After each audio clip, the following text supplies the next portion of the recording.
Greetings of the day, dear students.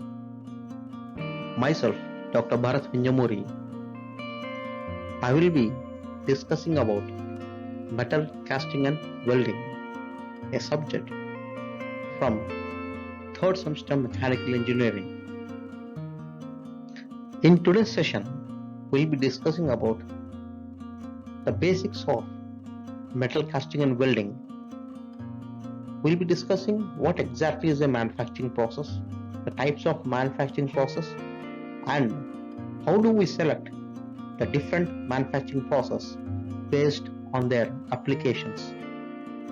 Also, at the end of the session, we'll be discussing about the different stages involved in metal casting process.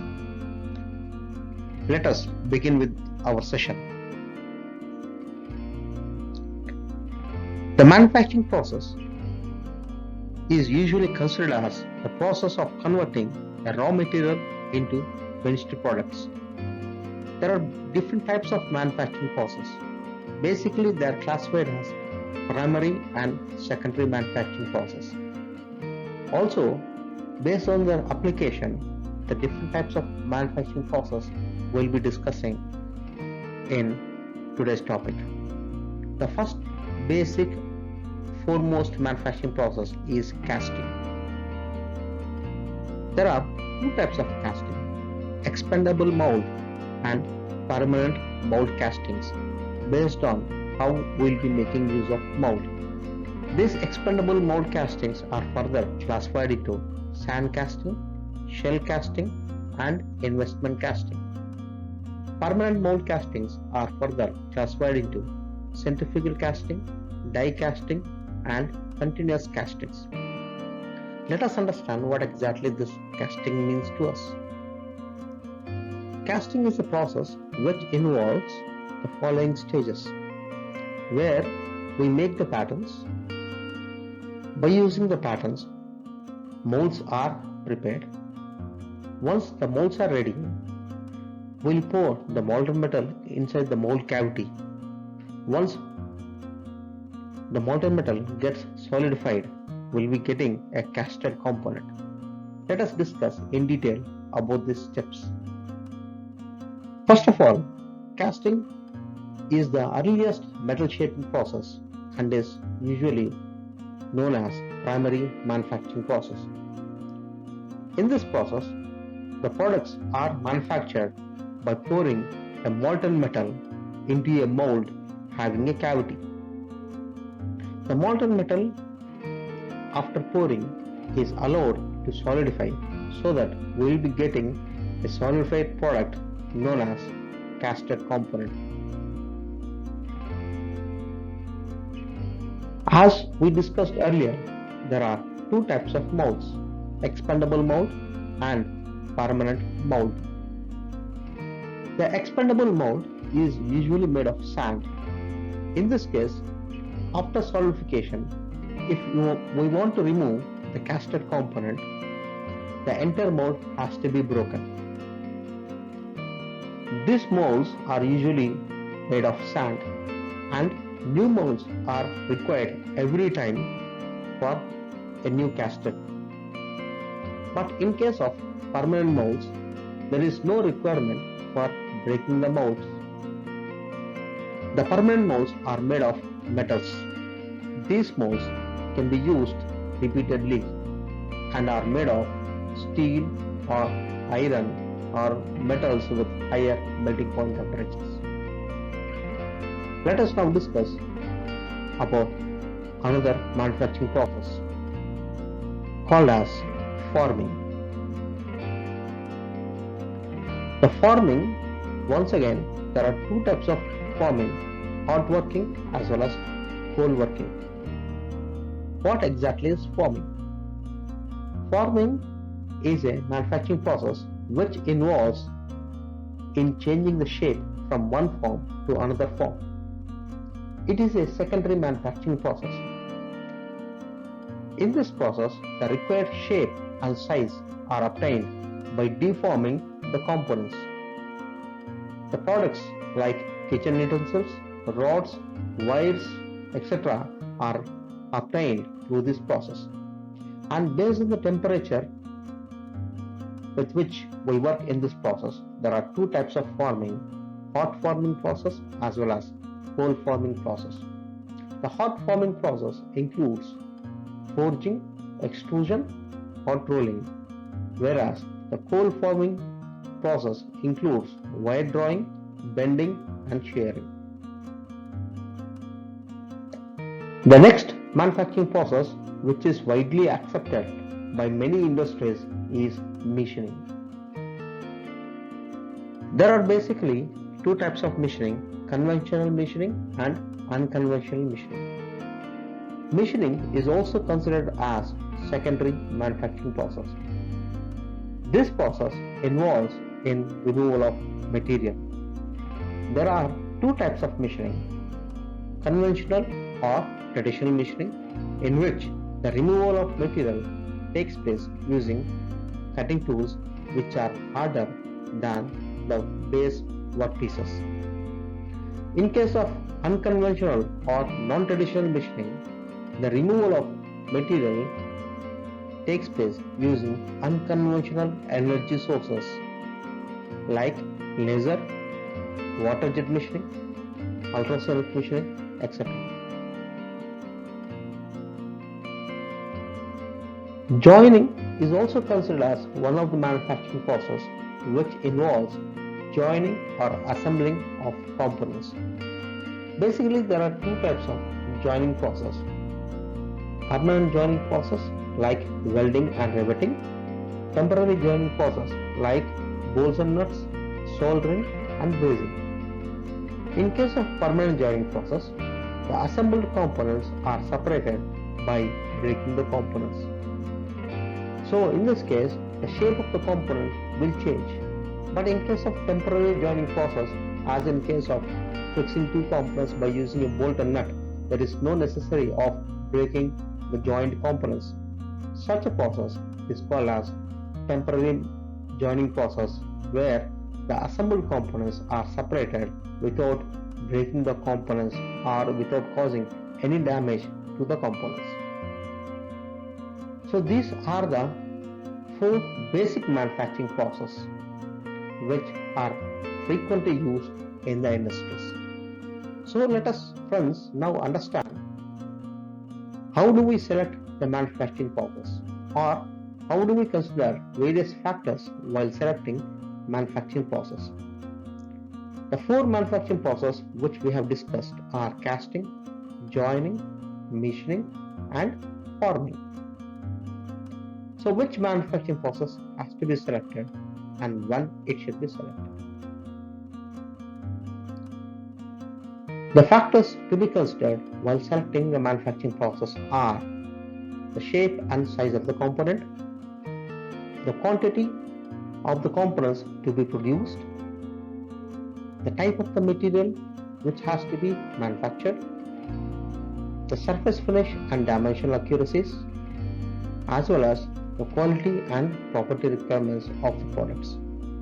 Let us see each parameter individually. The shape and size of the component. If the components have very complex shapes, as shown in this figure, usually casting is preferred. If the shape is very simple, then usually we go for machining. For example, if the shapes are very long as well as very thin shapes, as you can see in the screen, then we go for forming process. Coming back to the quantity of the products to be produced, for mass productions or for large quantities, it is always desirable to cast the models. Casting can be widely used for mass production, and for small to medium range quantities, machining is best available option. Considering the type of materials, in case of ferrous and non-ferrous metals, casting is preferred. In case of hard materials which are very harder, in this case also casting is preferred because the cutting tools must be much harder than the workpieces if we go for machining. So for hard materials, machining cannot be used, or we can say that machining is difficult than casting. If in case of ceramic materials, we generally prefer the powder metallurgy over machining as well as casting process. But in case of ductile materials, always forming is widely preferred manufacturing process. The surface finish and dimensional accuracy will be very good in case of machining and very poor in case of casted components. So in case of casting, the surface finish or dimensional accuracy will be very much poor compared to machining process, where the dimensional accuracy will be very good. In case of forming process, as we know that there are two types of forming, hot working as well as cold working. The surface finish will be poor in case of hot forming and it will be very good in case of cold forming. And finally, it comes to the quality. Always there will be a poor quality in case of casted components. That is why this process is considered as primary manufacturing process, which will give the shape, but the quality will be given only during secondary manufacturing process. Preferred is machining. So these are the factors to be considered while selecting a manufacturing process. Now let us move into metal casting.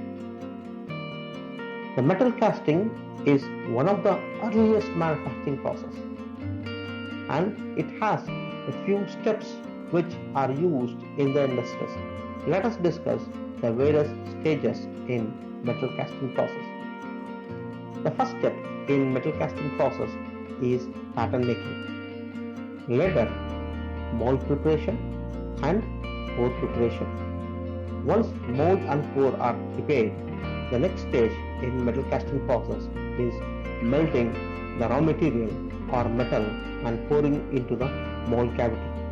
Once melting and pouring is done, sufficient time is given for solidification, and after the product is solidified, the entire caster is cleaned and inspected. So these are the 5 stages in metal casting process.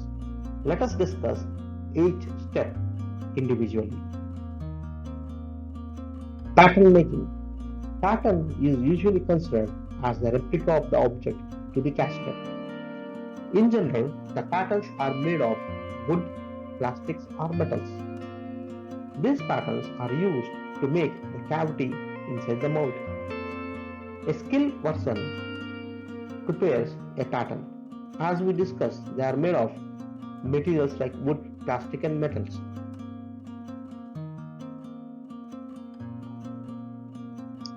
The second stage in metal casting process is mold preparation. The pattern is kept inside the mold box and the mold is produced by ramming the sand mixture around the pattern, which is placed inside the mold box. The sand is enclosed in this metallic frame, usually known as the mold box. The top mold box is known as cope and the bottom mold box is known as the drag. The patterns is removed from the mold to make the cavities. The provisions are made in the mold for sprue, riser and gating. We will be discussing about the mold preparation in detail. So, as shown in the figure, in the initial stages, the pattern is kept on a flat base over which the mold box is placed.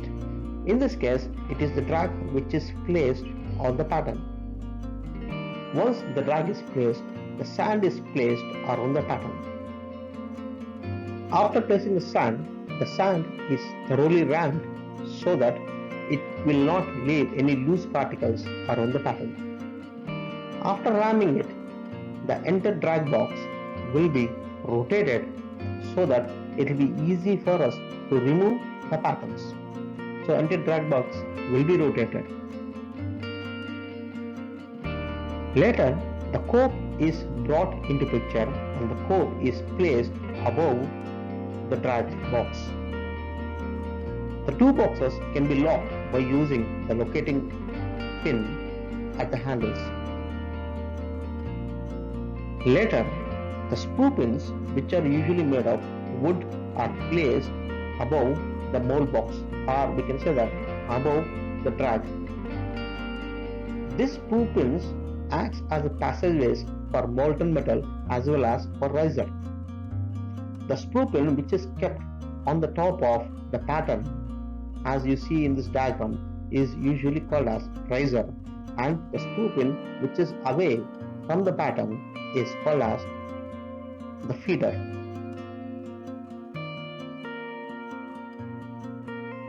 In this case, once the screw pins are placed, the sand is placed above the screw pins so that these screw pins, after removing, makes a cavity or a passageway for the molten metal to flow into the cavity.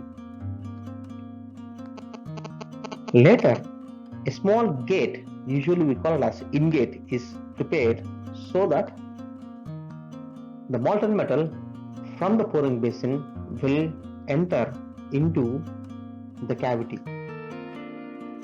Once all the stages are completed, the pattern is removed from the mold, creating a cavity. Now, this process, till now, whatever we have discussed, is known as mold preparation.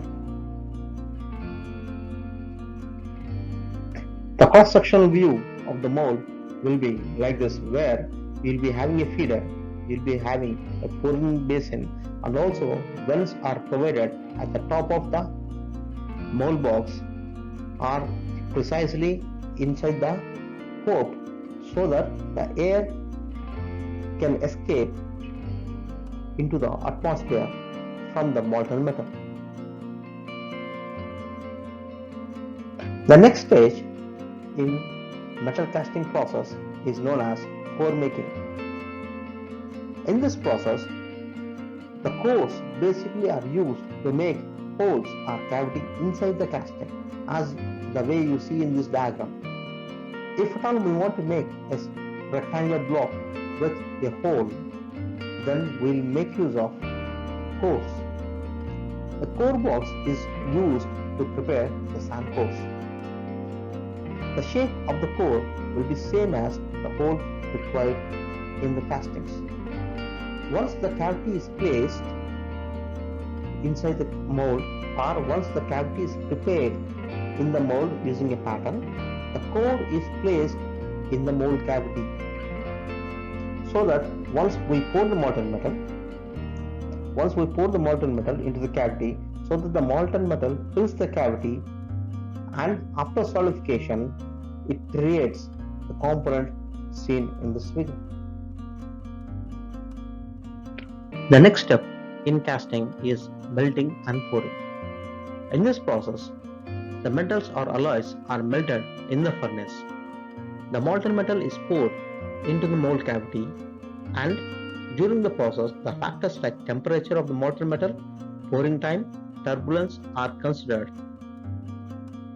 The molten metal is allowed to solidify in the cavity to obtain the casting. The last step in metal casting process is cleaning and inspection. After the metal solidifies in the cavity, the rough casting is removed from the mold and is cleaned by removing adhered sand particles by chipping off runners and filing through rough spots. This process is known as fettling. After cleaning process, the inspection will be carried out to check the dimensions and defects in the casting.